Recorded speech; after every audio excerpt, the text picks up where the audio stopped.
我諗大家都有留意到咧，你有意無意之間都會有條特定嘅線位嘅，而呢條線位咧，每個人多少都會有啲唔同。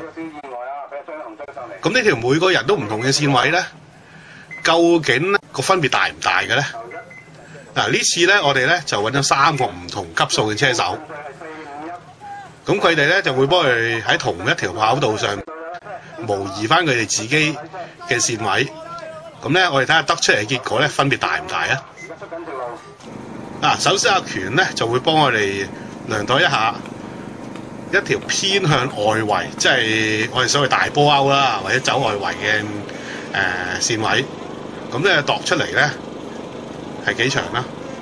哇，189.1喎！跟住 Bobby 咧就會同佢度一度喺成條跑道嘅中線度行，就會睇下結果係點啦。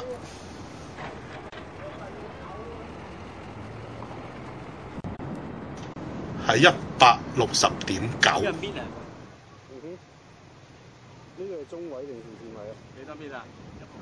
咁跟住阿權要模擬翻佢自己平時會走嘅線位啦。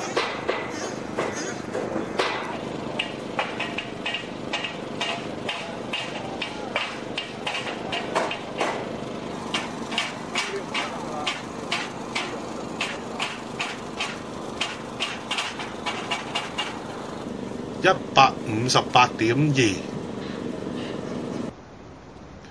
咁 Bobby 咧又會度翻佢自己平時行開嘅線位啦喎。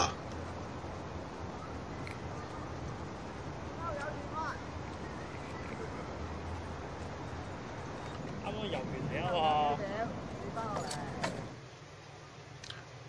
149.7啊！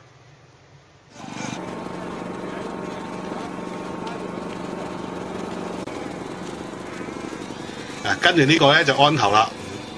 唔使我多介紹啦，你哋都識佢嘅啦。咁但係佢嘅線位又會係點咧？